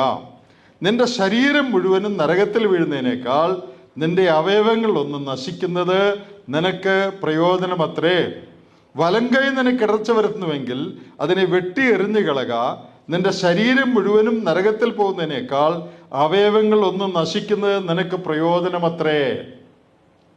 അവിടെ ഒരു കാര്യമുള്ളത്, കർത്താവ് എന്താ പറയുന്നത്? കൈ വെട്ടിക്കളയണം, കണ്ണ് പറിച്ചു കളയണം എന്നൊക്കെ പറയാം അല്ലേ? എന്താ അതിൻ്റെ അർത്ഥം? നമ്മളെല്ലാവരും വാക്കത്തിയൊക്കെ ആയിട്ട് നടക്കണോ? കൈ വെട്ടാനും കണ്ണ് ചൂഴ്ന്നെടുക്കാനും അല്ല, അതല്ല അതിൻ്റെ അർത്ഥം. വേദപുസ്തകത്തിൽ ഒരു കാര്യം പറയുമ്പോൾ ചില കാര്യം ലിറ്ററലായിട്ട് എടുക്കേണ്ടതാണ്, അക്ഷരികമായിട്ട്. ചില കാര്യം അതിൻ്റെ അർത്ഥം മാത്രം എടുത്താൽ മതി. ഉദാഹരണമായിട്ട്, വലങ്കൈ ഇടർച്ച വരുത്തുന്നെങ്കിൽ അതിനെ വെട്ടിക്കളക. വലങ്കൈ വെട്ടിക്കളഞ്ഞ ഇടങ്കൈ കൊണ്ട് പാപം ചെയ്യരുത്. പിന്നെ വലങ്കണ്ണ് ഇടർച്ച വരുന്നെങ്കിൽ അതിനെ ചൂഴ്ന്നെടുത്ത് കളക. വലങ്കണ്ണ് ചൂഴ്ന്നെടുത്തു, ഇടങ്കണ്ണുകൊണ്ട് പാപം ചെയ്യരുത്. അപ്പം ലിറ്ററൽ അല്ല ഇതിൻ്റെ അർത്ഥം. പിന്നെ എന്താ അതിൻ്റെ അർത്ഥം? എന്നെ പാപത്തിലേക്ക് നയിക്കുന്ന, എൻ്റെ കണ്ണാണ് എന്നെ പാപത്തിലേക്ക് നയിക്കുന്നതെങ്കിൽ ആ കണ്ണ് വേണ്ടാന്ന് വെക്കാനുള്ള മനസ്സെനിക്കുണ്ടാകണം. എൻ്റെ കൈയാണ് എന്നെ പാപത്തിലേക്ക് നയിക്കുന്നതെങ്കിൽ കർശനമായൊരു നിലപാട് ആ കൈക്കെതിരെ ഞാൻ എടുക്കണം. ഉദാഹരണം പറഞ്ഞാൽ, എൻ്റെ ഈ കൂട്ടുകെട്ട്, ഈ കൂട്ടുകാരനുമായിട്ടുള്ള കൂട്ടുകെട്ടാണ് എന്നെ പാപത്തിലേക്ക് നയിക്കുന്നതെങ്കിൽ ഈ കൂട്ടുകെട്ട് വേണ്ട എന്ന് തീരുമാനിക്കണം. ആ കൂട്ടുകാരനോടുള്ള കൂട്ടുകെട്ട് നീ വിട്ടുകൊണ്ട് നിന്നെ തൂക്കിക്കൊല്ലാൻ വിധിക്കുകയൊന്നുമില്ല. അവനുമായിട്ട് ഇത്രയും നാളത്തെ അടുപ്പം എങ്ങനെ അത് മുറിക്കുന്നത്? ഒരു കുഴപ്പവും വരികയല്ല. മുറിച്ച് നോക്കണം. അവൻ്റെ കൂടെ നടന്നാൽ അവൻ പോകുന്ന കുഴിയിലേക്ക് വലിച്ചു ചാടിക്കും. അപ്പൊ ഈ കൂട്ടുകെട്ടാണ് എന്നെ തെറ്റിലേക്ക് നയിക്കുന്നതെന്ന് ബോധ്യമുണ്ടെങ്കിൽ ഈ കൂട്ടുകെട്ട് എനിക്ക് വേണ്ട എന്ന് തീരുമാനിക്കണം. ഈ പ്രോഗ്രാമാണ് എന്നെ പാപത്തിലേക്ക് നയിക്കുന്നത്. ടി വിയിലെ ഈ സീരിയൽ അല്ലെങ്കിൽ ഈ പ്രോഗ്രാം ആണെങ്കിൽ ഞാൻ ഒരിക്കലും അത് കാണുകയില്ല എന്ന് തീരുമാനിക്കണം. ആ വീട്ടിൽ പോകുന്നതാണ് എന്നെ പാപത്തിനുള്ള പ്രേരണ തരുന്നതെങ്കിൽ ഞാൻ ഇനി മേലാൽ ആ വീട്ടിൽ പോവുകയില്ല എന്ന് തീരുമാനിക്കണം. ഇതാണ് ഇതിൻ്റെ പ്രായോഗികമായ അർത്ഥം. You take a strong step against anything that leads you to sin. It may be a friendship, it may be a magazine, it may be some program on TV, it may be something that you see on the mobile phone, whatever that be, take a stand and say, no, I don't want this. കർശനമായ നിലപാടെടുക്കണം. കർശനമായ നിലപാടെടുക്കാതെ ജീവിതത്തിൽ ജയിക്കാൻ പറ്റുകയില്ല. വേദപുസ്തകത്തിൽ കർശന നിലപാടെടുത്ത ചിലരുടെ കാര്യമൊക്കെ പറഞ്ഞിട്ടുണ്ട്. ഞാൻ ഭാവം വായിക്കാതെ തന്നെ നിങ്ങളോട് പറയാം. ഇയ്യോബ് 31:1 ഇയ്യോബ് പറയാണ്, ഞാൻ എൻ്റെ കണ്ണുമായിട്ടൊരു നിയമം ചെയ്തു. I have made A covenant with mine I. എന്താ നിയമം? ഒരു കന്യകയെ, ഒരു പെൺകുട്ടിയെ തെറ്റായ നിലയിൽ ഞാൻ നോക്കുകയില്ല. അങ്ങനെ ഒരു നിയമം ഞാൻ എൻ്റെ കണ്ണുമായിട്ട് ചെയ്തിരിക്കുക. ഞാൻ ഇവിടെ ഇരിക്കുന്ന എല്ലാവരോടും ചോദിക്കട്ടെ, നിങ്ങളിൽ എത്ര പേര് അങ്ങനെ ഒരു നിയമം ചെയ്തിട്ടുണ്ട്? ഒരു പെൺകുട്ടിയെയും തെറ്റായ ഉദ്ദേശത്തോടുകൂടെ ഞാൻ നോക്കുകയില്ല എന്ന് നിയമം ചെയ്തിട്ടുണ്ടോ? നിയമം ചെയ്തിട്ടില്ലെങ്കിൽ കൂടെ അങ്ങനെ നോക്കാനുള്ള സാധ്യതയുണ്ടെന്നുള്ളത് മറക്കരുത്. ദാനിയേൽ 1:8 ദാനിയേലിനെ കുറിച്ച് ഇതുപോലൊരു കാര്യം ദാനിയേൽ നിശ്ചയിച്ചൊരു കാര്യം പറയുന്നുണ്ട്. രാജാവിൻ്റെ ഭോജനം കൊണ്ട്, ദാനിയേൽ യഹൂദനാണ്, അതുകൊണ്ട് ബാബിലോണിലെ ഭക്ഷണമെല്ലാം കഴിക്കാൻ പറ്റത്തില്ല. കാരണം യഹൂദന്മാർക്ക് ചില ഭക്ഷണം നിഷിദ്ധമാണ്. അത് ദാനിയേലിന് അറിയാം. അതുകൊണ്ട് രാജാവ് കൊടുക്കുന്ന ഭക്ഷണമാണ് ദാനിയേലിന് ഇപ്പോൾ കൊടുക്കുന്നത്. ദാനിയേൽ ഒരു കാര്യം തീരുമാനിച്ചു. Daniel 1:8. Daniel was determined in his heart that he will not defile himself. അവൻ കഴിക്കുന്ന ഭക്ഷണം കൊണ്ട് തന്നെത്താൽ മലിനമാക്കുകയില്ല എന്ന് അവൻ ഹൃദയത്തിൽ ഉറച്ചു. ദാനിയേൽ വല്യപ്പനൊന്നുമല്ല. ദാനിയേൽ നിങ്ങളെപ്പോലെ ഒരു ചെറുപ്പക്കാരനാണ്. നിങ്ങളുടെയൊക്കെ പ്രായത്തിൻ്റെ ഏകദേശം ആ പ്രായമുള്ള ആളാണ് ദാനിയേൽ. ദാനിയേൽ എന്താ തീരുമാനിച്ചേ? എന്നെ മലിനമാക്കുന്ന, എന്നെ ഡിഫൈൽ ചെയ്യുന്ന യാതൊരു കാര്യവും ഞാൻ ചെയ്യുകയില്ല. ഈ ഭക്ഷണം എന്നെ മലിനപ്പെടുത്തും. എനിക്കറിയാം, ദൈവകൽപ്പന ലംഘിക്കാൻ ഇടയാക്കും. അതുകൊണ്ട് എനിക്ക് ഈ ഭക്ഷണം വേണ്ട. ഈ ഭക്ഷണത്തിൻ്റെ സ്വാദ് വേണ്ടാന്ന് വെക്കുകയാണ്. എന്തിനാ? എന്നെ തന്നെ വിശുദ്ധമായി കാക്കാൻ. പ്രിയ യുവതിവാക്കന്മാരെ, നിങ്ങൾ പ്രത്യേകം ഓർത്തോണം. നിങ്ങളെ മലിനപ്പെടുത്തുന്ന, തെറ്റിലേക്ക് നയിക്കുന്ന, തെറ്റായ ബന്ധമുണ്ടാക്കാൻ ഇടയാക്കുന്ന ഒരു കാര്യവും ഞാൻ സമ്മതിക്കില്ല എന്ന് ദൃഢനിശ്ചയം ചെയ്യണം. നമ്മുടെ സ്വന്തം ശക്തിയിൽ ആ നിശ്ചയം കാക്കാനൊക്കെ ഇല്ല. അതിന് ആദ്യം നമ്മൾ പറഞ്ഞ പോയിന്റ് ഓർത്തോണം. എല്ലാ ദിവസവും പ്രാർത്ഥനയോട് ദൈവത്തിൽ ആശ്രയിക്കണം. അപ്പോൾ ദൈവം അതിനുള്ള കൃപ തരും. എന്നാൽ നമ്മുടെ ഭാഗത്തുനിന്ന് ആ നിശ്ചയമുണ്ടാകണം. നാം ചെയ്യേണ്ട ചില കാര്യങ്ങളുണ്ട്. എന്താ അത്? ഞാൻ തീരുമാനിക്കണം, ഞാൻ ഇന്ന കാര്യങ്ങൾ ചെയ്യുകയില്ല. അങ്ങനെ വ്യക്തമായ തീരുമാനം നമുക്കുണ്ടെങ്കിൽ പാപത്തെ ജയിച്ച് ജീവിക്കാനായിട്ട് സാധിക്കുകയുള്ളൂ. അടുത്തത്, identify the areas of temptation in your life and take care to avoid such places and people. നിങ്ങളുടെ ജീവിതത്തിൽ ഏറ്റവും പരീക്ഷ അനുഭവപ്പെടുന്ന മേഖലകൾ തിരിച്ചറിയുകയും അങ്ങനെയുള്ള സ്ഥലങ്ങളെയും ആളുകളെയും ഒഴിവാക്കുകയും ചെയ്യുക.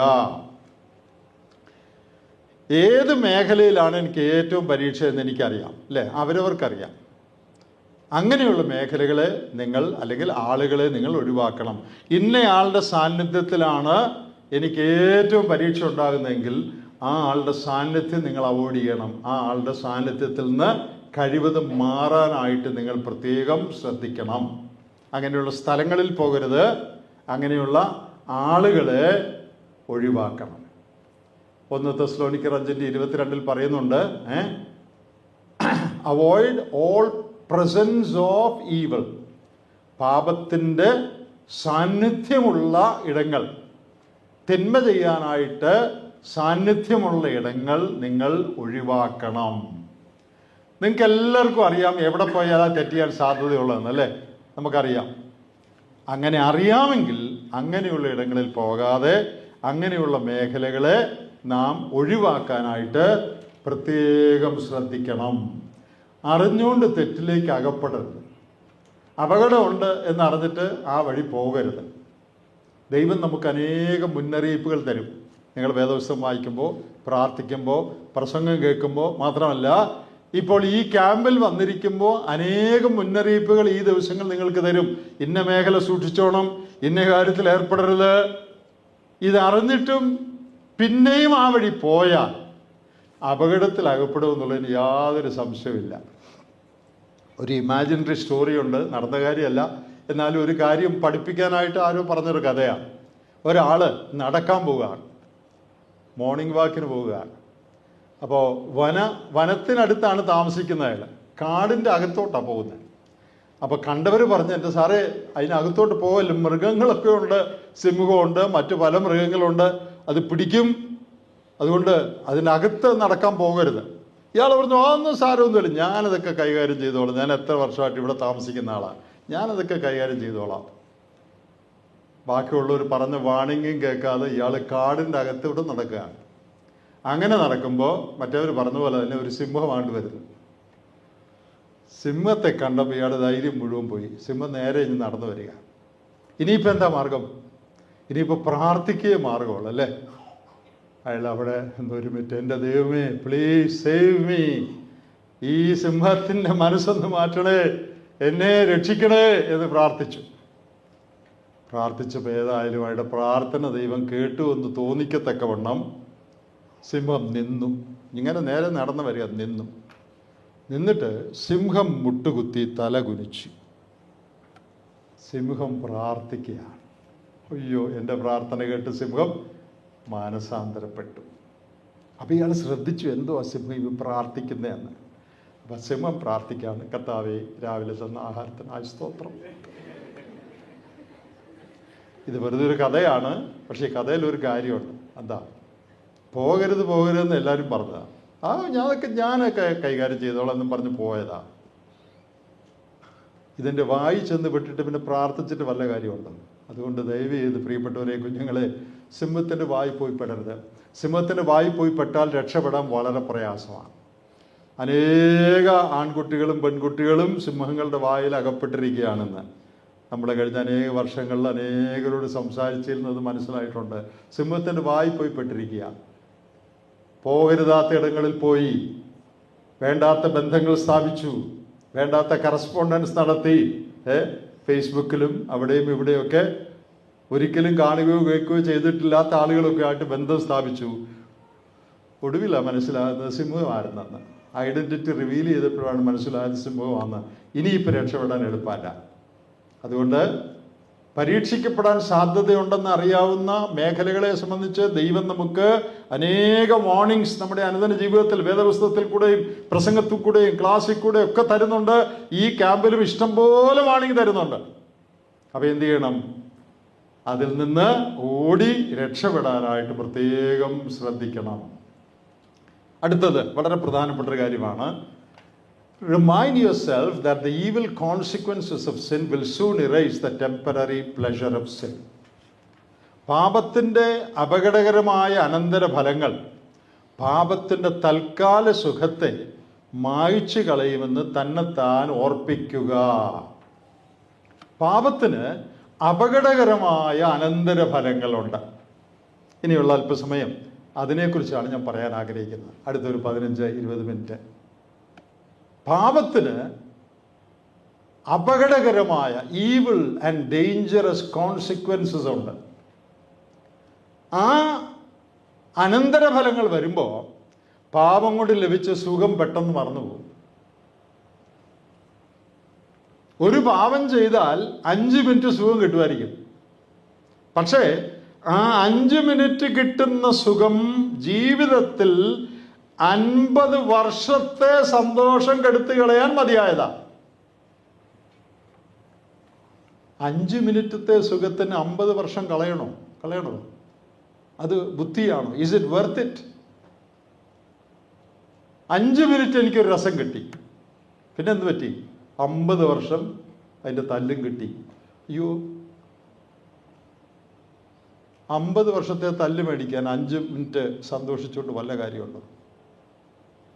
We should never be foolish. നമ്മൾ മണ്ടന്മാരായി പോകരുത്.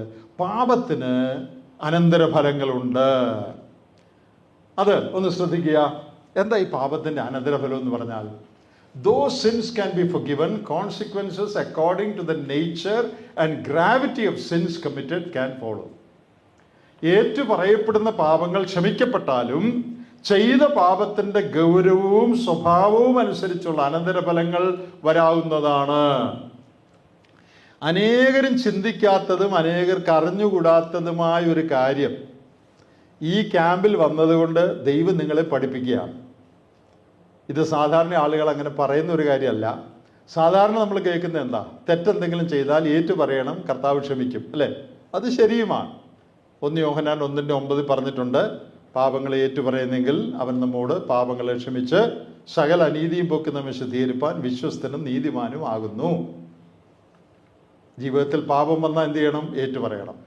ഏറ്റുപറഞ്ഞാൽ എന്ത് സംഭവിക്കും? ഏറ്റുപറഞ്ഞാൽ കർത്താവ് ക്ഷമിക്കും, അല്ലേ? അത് ശരിയാണ്.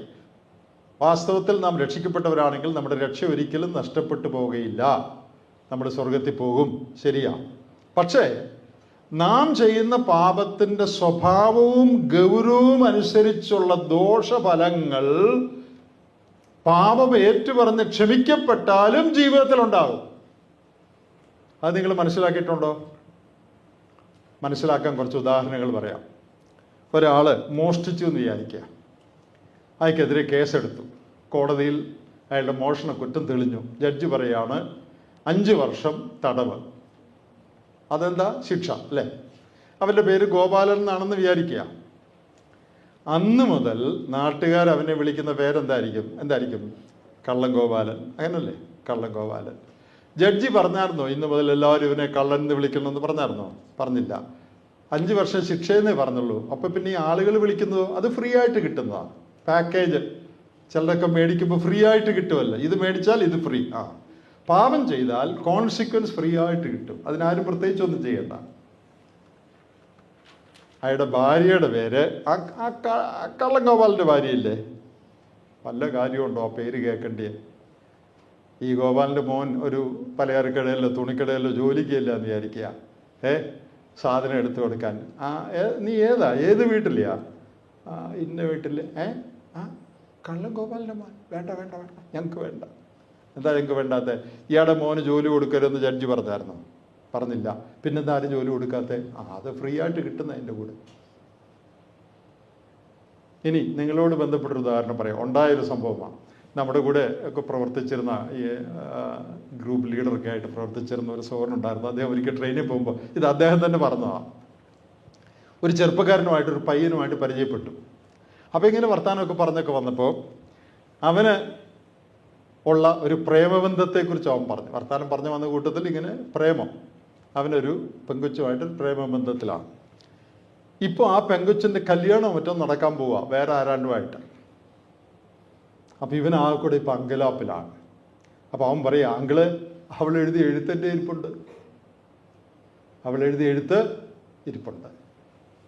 പെൺകുട്ടികളെ ഒരു കാര്യം മനസ്സിലാക്കണം. പാപം ഏറ്റു പറയുന്ന ഉടനെ എഴുത്ത് കീറിപ്പോവുകയല്ല. എഴുത്തിപ്പോഴും അവൻ്റെ ഇരിക്കുക. സൂക്ഷിച്ചു വേണം എഴുത്തൊക്കെ എഴുതാൻ. ഇപ്പോഴാണ് വാട്സാപ്പിലൊക്കെ അയച്ചാൽ പെർമനന്റ് റെക്കോർഡാണ്. എന്താ എഴുതുന്നെന്ന് ഒരു ബോധമില്ലാതെ എഴുതി വിടുക അല്ലേ? ഒരു ചൂടിൽ. കുറച്ചാൾ കഴിയുമ്പോൾ എഴുതി വിട്ടതെല്ലാം റെക്കോർഡായിട്ട് കിടക്കുക. പിന്നെ നമ്മുടെ ഈ അങ്കിള് അവനോട് പറഞ്ഞു മനസ്സിലാക്കി, മോനെ നീ ആ എഴുത്ത് കീറിക്കളയണം, കൈവെക്കര എന്നൊക്കെ പറഞ്ഞ് അവൻ പിന്നെ കീറിക്കളഞ്ഞെന്ന് തോന്നുന്നു. ഞാൻ പറഞ്ഞു മനസ്സിലായോ? ഇവൾ എഴുത്തെഴുതി. എന്നിട്ട് ഇവള് ദൈവത്തോട് ക്ഷമ ചോദിച്ചു, കർത്താവേ എന്ന് വിചാരിക്കുക. എവിടെ എനിക്ക് അറിയാൻ പാടില്ല ആരാന്ന്. കർത്താവേ എനിക്ക് മണ്ടത്തരം പറ്റിപ്പോയി, വേണ്ടാത്തൊക്കെ എഴുതി പിടിപ്പിച്ചു, ഏറ്റുപറയുന്നു, ക്ഷമിക്കണേ. ദൈവം ക്ഷമിക്കുമല്ലയോ? ദൈവം ക്ഷമിക്കും. എഴുത്ത് കീറിപ്പോവില്ലയോ? ക്ഷമിക്കുന്ന ഉടനെ ഓട്ടോമാറ്റിക്കായിട്ട് എഴുത്ത് കീറിപ്പോവുകയല്ല. അതായി പറയുന്നത്. അതാ അനന്തരഫലം എന്ന് പറയുന്നത്. ദൈവം ക്ഷമിച്ചാലും എഴുത്തിവൻ്റെ പോക്കറ്റിൽ ഇരിക്കുക ഇപ്പോഴും. അവന് വേണമെങ്കിൽ നാളെ എൻ്റെ കല്യാണം അല്ലേ? അത് ശരി. എൻ്റെ കയ്യിലുണ്ടൊരു സൂത്രം, എല്ലാവരും കണ്ടോ? വാട്സാപ്പിൽ പ്രസിദ്ധീകരിക്കാൻ പോവാം കോപ്പി. അവളുടെ ചങ്കെടുപ്പ് നിങ്ങളൊന്ന് ആലോചിച്ച് നോക്കി. അവൻ പ്രസിദ്ധീകരിച്ചാൽ ഉണ്ടാകാൻ പോകുന്ന അനന്തരഫലം നിങ്ങളൊന്ന് ആലോചിച്ച് ചോദിച്ചേ. ദൈവം ക്ഷമിച്ചോ? ദൈവം ക്ഷമിച്ചു. പ്രശ്നം തീർന്നോ? പ്രശ്നം തീർന്നില്ല. ഇതായി പറയുന്നു. പ്രിയപ്പെട്ടവരെ, പാപം ചെയ്താൽ എന്ത് പാപമാണോ ചെയ്യുന്നത് അതിനനുസരിച്ചുള്ള ദോഷങ്ങൾ ജീവിതത്തിലുണ്ടാകും. ഇത് വളരെ ഗൗരവമായ ഒരു കാര്യമാണ്. എല്ലാ പാപത്തിനും ഒരേ അനന്തരഫലമല്ല. പാപത്തിൻ്റെ സ്വഭാവം അനുസരിച്ചുള്ള അനന്തരഫലമാണ് ജീവിതത്തിൽ വരുന്നത്. ഒരമ്മ കൊച്ചിനെ കുളിപ്പിക്കുകയാണ് ബാത്റൂമിൽ. കുസൃതിയാണ്, പറഞ്ഞാൽ കേൾക്കത്തില്ല. ചൂടുവെള്ളം തുറന്നു വിട്ടിരിക്കുക ടാപ്പിൽ കൊച്ചിനെ കുളിപ്പിക്കാൻ. അമ്മ പറഞ്ഞു, മോനെ ഭയങ്കര ചൂടാ, തോടല്ലേ, കൈ പൊള്ളിപ്പോവും കേട്ടോ. ഇവൻ പറഞ്ഞാൽ കേൾക്കുകയെന്ന് ഞാൻ നേരത്തെ പറഞ്ഞല്ലോ. ഇതൊന്നും കേൾക്കാതെ കൊച്ച് ബക്കറ്റിനകത്ത് കൈ ഇട്ടു. എന്താ പറ്റി? കൈ പൊങ്ങി പൊള്ളി തിണർത്ത്. അയ്യോ, കരച്ചില്ല. അവൻ പറഞ്ഞ, അമ്മേ സോറി, ക്ഷമിക്കണേ, ഞാൻ പറഞ്ഞാൽ കേട്ടില്ല, ക്ഷമിക്കണം, ഞാൻ ഇനി മുതൽ അമ്മ പറയുന്നതെല്ലാം കേട്ടോളാം. ഓക്കെ, നല്ല കാര്യം. അമ്മ ഒരു ഉമ്മയൊക്കെ കൊടുത്തു മോനെ. പക്ഷെ ഈ ഉമ്മ കൊടുത്തപ്പോൾ ഈ കയ്യിലെ വേദന മാറിയോ? അമ്മ ക്ഷമിച്ചു. അമ്മ ക്ഷമിച്ചപ്പോൾ കയ്യിലെ പൊള്ളൽ പോയോ? പൊള്ളൽ പോകുകയില്ല. പൊള്ളിയതാ. ഇനി അടുത്ത 2 മാസം ഡോക്ടറെ അടുത്ത് കൊണ്ട് നടക്കണം. അതിൻ്റെ വേദന മുഴുവൻ അനുഭവിക്കണം. അമ്മ ക്ഷമിക്കാഞ്ഞിട്ടാണോ? അല്ല, അമ്മ ക്ഷമിച്ചു. അമ്മ ക്ഷമിച്ചെങ്കിലും അവൻ ചെയ്ത കാര്യം അവൻ്റെ കൈക്ക് ദോഷം വരുത്തുന്നതായിരുന്നു. അല്ലേ കുഞ്ഞുങ്ങളെ, നിങ്ങളിത് മനസ്സിലാക്കണം. ഇത് കേൾക്കാൻ നിങ്ങൾക്ക് ഒക്കുന്ന ജീവിതത്തിലൊരു ഭാഗ്യമാണ്. അശ്രദ്ധമായി തെറ്റായ ബന്ധങ്ങൾ സ്ഥാപിക്കുക, തെറ്റായ എഴുത്തുകൾ എഴുതുക, തെറ്റായ കാര്യങ്ങൾ ആസ്വദിക്കുക, തെറ്റായ ചിത്രങ്ങൾ കാണുക, ഇതിനെല്ലാം ദോഷഫലങ്ങളുണ്ട്. പിശാച് ഒരിക്കലും ദോഷഫലം പറയത്തില്ല. ഹവ്വയുടെ അടുത്ത് വന്ന് പിശാച് ഇത് തിന്നാൻ മാത്രമേ പറഞ്ഞുള്ളൂ. തിന്നാൻ എന്തോ രസമായിരിക്കും എന്നറിയാം, തിന്നാലുള്ള ദോഷത്തെക്കുറിച്ച് പറഞ്ഞില്ല. ലോകമോ നിങ്ങളുടെ കൂട്ടുകാരോ സോഷ്യൽ മീഡിയയോ ഈ തെറ്റ് ചെയ്താലുള്ള ദോഷത്തെക്കുറിച്ച് പറയുകയില്ല. They will say just do it. കേട്ടിട്ടില്ലേ? just do it. കൺവളച്ച് ചെയ്തു, ഒരു കുഴപ്പമില്ല, ഇതേ പറയുള്ളൂ. നാളെ കുഴപ്പം വരുമ്പം നിന്നെ കുഴപ്പത്തിലോട്ട് ചാടിച്ചവനെ നീ അന്വേഷിക്കും. അതുകൊണ്ട് അവൻ പറഞ്ഞിട്ട് ഞാനിത് ചെയ്തത്, അവനോടൊന്ന് ചോദിക്കട്ടെ. അവനെ അന്വേഷിക്കുമ്പം നിങ്ങൾ അറിയും സുനിത വില്യംസിൻ്റെ കൂടെ അവൻ ബഹിരാകാശത്താണ്. അതുകൊണ്ട് ഉടനെ എങ്ങും മടങ്ങി വരികയില്ല. അതുകൊണ്ട് അവനെ കിട്ടുകയില്ല. അവൻ നിന്നെ ഇതിന് കുഴി ചാടിച്ചവനെ നീ കാണുകയില്ല അവൻ്റെ ജീവിതത്തിൽ. അവൻ അവൻ്റെ വഴിക്ക് പോയി, അവൻ ബഹിരാകാശത്ത് പോയിരിക്കുക. നീ ഇവിടെ കിടന്ന് നട്ടം തിരിയുക. ഇതാണ് പാപത്തിൻ്റെ അനന്തരഫലം. പാപം സംഭവിക്കാതെ ശ്രദ്ധിക്കണം. സംഭവിച്ചാൽ ഏറ്റുപറഞ്ഞ് ഉപേക്ഷിക്കണം. ഉടനടി ദൈവം ക്ഷമിക്കും. ദൈവമായിട്ടുള്ള കൂട്ടായ്മയിൽ ജീവിക്കാൻ പറ്റും. പക്ഷേ ചെയ്യുന്ന പാപത്തിനനുസരിച്ചുള്ള ദോഷങ്ങൾ ജീവിതത്തിൽ വരുമെന്നുള്ളത് ഒരിക്കലും മറക്കല്ല. ഈ വാക്യം നമ്മൾ പറഞ്ഞു കഴിഞ്ഞു. നമ്മുടെ പാപങ്ങളെ ഏറ്റുപറയുന്നെങ്കിൽ അവൻ നമ്മുടെ പാപങ്ങളെ ക്ഷമിച്ച് സകല നീതിപോക്ക് നമ്മളെ ശുദ്ധീകരിക്കും. ഗലാത്യർ 6:7-8 അത് വേറൊരു കോണ്ടെക്സ്റ്റിലുള്ളൊരു വാക്യമാണ്. എന്നാലും ആ പ്രമാണം എല്ലാവർക്കും ബാധകമാണ്. മനുഷ്യൻ വിതയ്ക്കുന്നത് തന്നെ കൊയ്യും.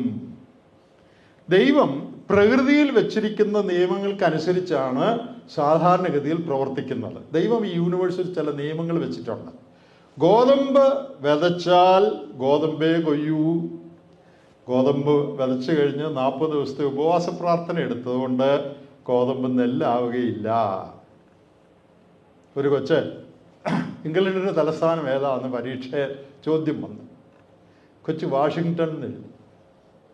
പുറത്തിറങ്ങിയപ്പോഴാണ് മനസ്സിലായത്, അയ്യോ ലണ്ടൻ എഴുതേണ്ടതായിരുന്നു, മണ്ടത്തരമാണ്. പിന്നെ കൊച്ചു പ്രാർത്ഥിക്കാൻ തുടങ്ങി, കർത്താവേ എൻ്റെ ആൻസർ പേപ്പർ നോക്കുന്ന സമയത്തേക്ക് ഇംഗ്ലണ്ടിൻ്റെ തലസ്ഥാനം ഒന്ന് വാഷിങ്ടണായി മാറ്റണേ. അങ്ങനെ മാറുമോ? അങ്ങനെ മാറുകയില്ല. അതുകൊണ്ട് ദൈവം ചില പ്രമാണങ്ങൾ വെച്ചിട്ടുണ്ട്. അതിലൊന്നാണ് വിതയ്ക്കുന്നത് കൊയ്യുക. എന്ത് ചെയ്യുമോ അതിനനുസരിച്ചുള്ള ജീവിതത്തിൽ കിട്ടും. വേദപുസ്തകത്തിൽ ഇഷ്ടംപോലെ ഉദാഹരണമുണ്ട്. നിങ്ങൾ വായിച്ചു നോക്കിയാൽ മതി. അബ്രഹാം പറഞ്ഞ നുണ, അബ്രഹാം ചെയ്ത കുഴപ്പങ്ങൾ വേദപുസ്തകത്തിൽ എഴുതിയിട്ടുണ്ട്. അതിൻ്റെ ദോഷങ്ങൾ അബ്രഹാമിൻ്റെ ജീവിതത്തിൽ ഉണ്ടായിട്ടുണ്ട്. യാക്കോബ് ഭയങ്കര സൂത്രക്കാരനായിരുന്നല്ലേ. എല്ലാവരെയും ചതിക്കും, ചതിച്ച് ഓടും, രക്ഷപ്പെടും. എപ്പോഴും രക്ഷപ്പെട്ടോ? യാക്കോബിനേക്കാൾ സ്മാർട്ട് വല്ലവരും ഉണ്ടായിരുന്നോ? യാക്കോബ് വിചാരിച്ച അവനാ ഏറ്റവും സ്മാർട്ട് എന്നാ. അവൻ ഒരിടത്ത് പോയി പെങ്കൊച്ചിനെ കണ്ട് ഇഷ്ടപ്പെട്ടു, വളരെ അധ്വാനിച്ചു, വർഷങ്ങളൊക്കെ സേവയൊക്കെ ചെയ്തു. ഏതായാലും ഒരു കല്യാണം തീരുമാനിച്ചു. സന്തോഷമായി. അപ്പോൾ കല്യാണമൊക്കെ കഴിഞ്ഞ് ആദ്യത്തെ ദിവസം അവന് മുറിയിലോട്ട് പെങ്കൊച്ച് വന്ന് മൂടുപടം പൊക്കി നോക്കിയപ്പം ആള് വേറെയാണല്ലോ. ഇത് ചേടുത്തിയാ. ചൂടായി യാക്കോബ് അമ്മായപ്പനോട്, ഇതെന്തോ പണിയായി കാണിച്ചേ. അപ്പോൾ അമ്മായപ്പൻ പറഞ്ഞു, മറുപടിക്ക് അമ്മായപ്പൻ ഒരു സമ്മാനം കൊടുക്കണമെന്ന് എനിക്ക് മനസ്സിലുണ്ട്. മറുപടി ഞാൻ ഹിന്ദി പറയാം, ഹിന്ദി അറിയാവുന്ന കുറേ പേരാണ്. ബേട്ടാ ഗുസ്സ മത് കറോ, ഇധർ തോ ഐസേ ഹി ചൽത്താ ഹൈ. ദേഷ്യപ്പെടല്ലേ. ചേടുത്ത് നിൽക്കുമ്പോൾ ഇവിടെ അനിയത്തിമാരെ കൊടുക്കാറില്ല. അതുകൊണ്ട് നീ ചൂടായിട്ടൊന്നും കാര്യമില്ല. നിനക്ക് അനിയത്തെ വേണമെങ്കിൽ ഇനിയും വേല ചെയ്തോ. അപ്പം മിടുക്കൊക്കെ എവിടെ പോയി? ഇത്രയും നാളത്തെ മിടുക്ക്. എല്ലാവരും ചതിച്ച് ഓടി രക്ഷപ്പെടുന്ന ആളായിരുന്നു. പിടിപെട്ടു അല്ലേ? പ്രിയപ്പെട്ടവരെ, എന്നും ഓടി രക്ഷപ്പെടാമെന്ന് വിചാരിക്കല്ലേ. ദൈവത്തെ പരിഹസിച്ചുകൂടാ. ഗലാത്യ ലേഖനം. മനുഷ്യൻ വിതയ്ക്കുന്നത് തന്നെ കൊയ്യും. ദാവീദ് സൂത്രത്തിൽ വേറൊരാളുടെ ഭാര്യയെ കൈവശമാക്കാനായിട്ട്, നിങ്ങൾക്ക് ആ കഥയൊക്കെ അറിയാമല്ലോ, ബത്ശേബയെ കിട്ടാനായിട്ട് യുദ്ധത്തിൽ ചിലരെയൊക്കെ കൊല്ലിച്ചു. അവളുടെ ഭർത്താവിനെ ഊരിയാവിനെ കൊല്ലിച്ചു, വേറെ പലരെയും കൊല്ലിച്ചു. നമ്മൾ വായിക്കുന്നുണ്ട്, ഊരിയാവ് മരിച്ചെന്ന് കേട്ടപ്പോൾ ഭാര്യ ബത്ശേബ വിലപിച്ചു, മാറത്തടിച്ച് കരഞ്ഞു ഭർത്താവിൻ്റെ മരണം കേട്ട്. ഒരാൾക്ക് മാത്രം നല്ല സന്തോഷമായിരുന്നു അന്ന്. ആരാന്ന് നിങ്ങൾക്ക് അറിയാമല്ലോ അല്ലേ? പക്ഷെ പുള്ളി കറുത്ത ബാഡ്ജൊക്കെ കുത്തിയാന്ന് വന്നത്. അനുശോചന യോഗമൊക്കെ ഉണ്ടായിരുന്നു. നമ്മുടെ അനേക ഗദ്ഗത കണ്ഠനായി നമ്മുടെ അനേക പടയാളികൾ എന്ത് പറയണ്ടു എന്നൊക്കെ പറഞ്ഞു. ബാക്കിയുള്ളവരെല്ലാം കരയുക. കച്ചവയും കരഞ്ഞു. വേറെ ഒത്തിരി പെണ്ണുങ്ങളും അനേകരുടെ ഭർത്താക്കന്മാരും മരിച്ചു. അപ്പോൾ ദൈവം പറഞ്ഞു, നാഥാൻ പ്രവാചകനെ വിറ്റ് പറഞ്ഞു, നീയാണ് കുഴപ്പക്കാരൻ. അവൻ അനുദപിച്ചു. ദൈവം ക്ഷമിച്ചില്ലായിരുന്നേ അവനെ കൊല്ലേണ്ടതായിരുന്നു. ഡബിൾ ഡെത്ത് പെനാൽറ്റിയാണ് അവൻ ചെയ്ത കുറ്റത്തിനുള്ള ശിക്ഷ. പക്ഷേ ബാക്കിയുള്ളവർ കരഞ്ഞപ്പോൾ ചിരിച്ച ഇവനെ ദൈവം കരയിപ്പിച്ചു. നിങ്ങൾ പിന്നെ വായിച്ചു നോക്കിയാൽ മതി. 3 മക്കള് മരിച്ചു. കുഞ്ഞു മരിച്ചു. അബ്ശാലോമിനെ ആകാശത്തിനും ഭൂമിക്കും ഇടയ്ക്കിട്ട് അടിച്ചു കൊന്നു. അമ്നോൻ എന്ന് പറഞ്ഞ ഒരുത്തൻ മരിച്ചു. അദോനിയാവും മരിച്ചു. നമ്മൾ വായിക്കുന്നത്, ഈ മക്കൾ മരിച്ചപ്പോൾ ദാവീദ്, എൻ്റെ മകനെ അബ്ശാലോമേ, ഞാൻ അബ്ശാലോമേ നിനക്ക് പകരം ഞാൻ മരിച്ചെങ്കിൽ കൊള്ളായിരുന്നു എന്ന് പറഞ്ഞ് ദാവീദ് നടുങ്ങി വിലപിച്ചുകൊണ്ടിരുന്നെന്നാ. അപ്പം ഇപ്പം മനസ്സിലായേ, ഊരിയാവ് മരിച്ചപ്പം ബത്ശേബ കരഞ്ഞത് ഇപ്പം മനസ്സിലായല്ലോ അല്ലേ? അന്ന് സന്തോഷമായിരുന്നു. ഞാൻ പറഞ്ഞു, നിങ്ങൾക്ക് മനസ്സിലായല്ലോ. ഞാൻ ഇനി പറയാൻ പോകുന്നൊരു സെൻറ്റൻസ് നിങ്ങൾ ഓർത്തോണം. If you make others cry, God will make you cry. നിങ്ങൾ ബാക്കിയുള്ളവരെ കരയിപ്പിച്ചാൽ ദൈവം നിങ്ങളെ കരയിപ്പിക്കും. മാതാപിതാക്കളെ കരയിപ്പിക്കല്ലേ, ബാക്കിയുള്ളവരെ കരയിപ്പിക്കരുത്. ബാക്കിയുള്ളവരെ കരയിപ്പിച്ചാൽ നീ രക്ഷപ്പെട്ടെന്ന് വിചാരിക്കരുത്. ദൈവം പുറകെ കൂടിയിട്ടുണ്ട്. ദൈവം നിന്നെ കരയിക്കും. പാപം വളരെ ഹാനികരമായൊരു കാര്യമാകിയാൽ അതിൻ്റെ പ്രഭാവം നമ്മുടെ ശരീരത്തിലും മനസ്സിലും ഓർമ്മയിലും തുടർന്ന് നിലനിൽക്കുമെന്ന് ഓർക്കുക. പാപം ചെയ്താൽ അതിൻ്റെ സ്വഭാവം അനുസരിച്ചുള്ള ദോഷം ജീവിതകാലം മുഴുവൻ നിലനിൽക്കാം.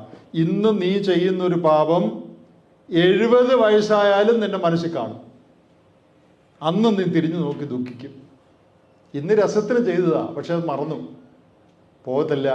നിന്റെ ശരീരത്തെ, നിന്റെ മനസ്സിനെ, നിന്റെ ഓർമ്മയെ അത് ബാധിക്കും. അനേക വർഷങ്ങൾ കഴിഞ്ഞും നിന്റെ മനസ്സിലത് വേദനയായിട്ട് നിൽക്കും.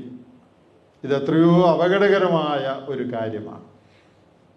പാപത്തെ കൂടുതൽ ആസ്വദിക്കും തോറും അതിൽ നിന്ന് രക്ഷപ്പെടാനുള്ള സാധ്യത കഠിനമാവുകയാണ്. ഉദാഹരണം പോണോഗ്രഫി ഇപ്പം കാണുന്ന ഭയങ്കര രസമാണ് അല്ലേ?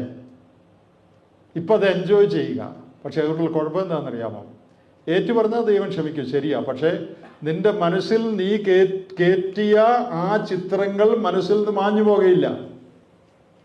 വിശുദ്ധ ജീവിതം നയിക്കുക എന്നുള്ളത് വലിയൊരു സ്ട്രഗിളായിട്ട് നിനക്ക് തീരും. നീ ഏറ്റു പറയുമ്പോൾ ഈ പടമെല്ലാം മാഞ്ഞു പോവുകയില്ല. മനസ്സിൽ കയറിയ പടം ഒരിക്കലും മാഞ്ഞു പോവുകയില്ല. ഇന്ന് രസത്തിന് ചെയ്തതാ, പക്ഷേ പിന്നീട് അശുദ്ധമായ ചിന്തകൾ നിന്റെ മനസ്സിൽ വന്ന് നിന്നെ ബുദ്ധിമുട്ടിക്കും. എത്ര ശ്രമിച്ചിട്ടും രക്ഷപ്പെടാൻ പറ്റുന്നില്ല എന്നുള്ള അവസ്ഥയിൽ നീ ആയിപ്പോവും. മറക്കല്ലത്. ദൈവത്തെ കളിപ്പിക്കാനായിട്ട് സാധിക്കുകയില്ല. ദൈവകൃപയാൽ രക്ഷപ്പെടാൻ സാധിക്കുമെന്നുള്ളത് വേറൊരു കാര്യമാണ്. പക്ഷേ അത് വളരെ വലിയ ഒരു സ്ട്രഗിളാണ്. അതുകൊണ്ട് താഴ്മയേറിയ അനുതാപത്തോടെ പാപവഴികളെ ഏറ്റുപറഞ്ഞ് ഉപേക്ഷിച്ച് ദൈവത്തിങ്കിലേക്ക് തിരിഞ്ഞാൽ അങ്ങനെയുള്ളവരെ വിടുതൽ നൽകി ദൈവം സഹായിക്കും. കർത്താവേ, എൻ്റെ ഭാഗത്ത് കഴിഞ്ഞ കാലത്ത് അനേക തെറ്റുകൾ വന്നുപോയി എന്ന് പറഞ്ഞ് ഏറ്റുപറഞ്ഞ് ഉപേക്ഷിച്ച ദൈവം നിന്നോട് ക്ഷമിക്കും. മാത്രമല്ല, ആ അനന്തരഫലങ്ങൾ ജീവിതത്തിൽ വന്നാലും അത് സഹിക്കാനുള്ള കഴിവ് ദൈവം നിനക്ക് തരും. അപ്പം തെറ്റ് പറ്റിപ്പോയെങ്കിൽ ആരും നിരാശപ്പെടണ്ട. ആഴമേറിയ അനുതാപത്തോടെ ഏറ്റുപറഞ്ഞ് ഉപേക്ഷിച്ച് ദൈവത്തിൽ ശരണപ്പെട്ട് ഇനിയുള്ള കാലം ശരിയായി ജീവിക്കാൻ തീരുമാനിച്ചാൽ മതി. ദൈവം തന്നെ സഹായിക്കും. അനന്തരഫലങ്ങൾ വന്നെന്ന് വരാം, പക്ഷെ അത് വരുമ്പോൾ അത് സഹിക്കാനുള്ള കഴിവ് ദൈവം നിനക്ക് തരും. Prevention is better than cure. പ്രതിരോധം ചികിത്സയേക്കാൾ നന്നാണ്. നമുക്ക് പ്രാർത്ഥിക്കാം. ഇന്ന് രാവിലെ ഞങ്ങളുടെ ജീവിതത്തിലെ പല മേഖലകളെക്കുറിച്ച് ദൈവം നിങ്ങൾക്ക് ബോധ്യം വരുത്തിയെന്ന് ഞാൻ വിചാരിക്കുന്നു. പരീക്ഷകൾ ജീവിതത്തിൻ്റെ ഭാഗമാണ്. പക്ഷേ അതിനെ എതിർത്ത് അതിനെതിരെ ഒരു നിലപാടെടുത്ത് സൂക്ഷ്മതയോടെ പ്രാർത്ഥനയോടെ ജീവിക്കാൻ എല്ലാവരും തീരുമാനിക്കണം. പാപത്തിൻ്റെ വഴികൾ കഴിഞ്ഞ കാലത്ത് വന്നുപോയത് ഏറ്റുപറഞ്ഞ് ഉപേക്ഷിക്കണം. അതിൻ്റെ ദോഷങ്ങൾ എന്തെങ്കിലും വന്നാൽ അത് സഹിപ്പാനുള്ള കഴിവ് ദൈവം നിനക്ക് തരും. നീ നിരാശപ്പെട്ടു പോകേണ്ട കാര്യമില്ല. എന്നാൽ ഇനിയുള്ള കാലം പാപത്തെ സ്നേഹിപ്പാൻ ഞാൻ ഇനി പോകുകയില്ല, ദൈവത്തിൻ്റെ പൈതലായി ഞാൻ ജീവിക്കുമെന്നുള്ള തീരുമാനത്തോടുകൂടെ ഈ സെഷൻ നമുക്ക് അവസാനിപ്പിക്കാം.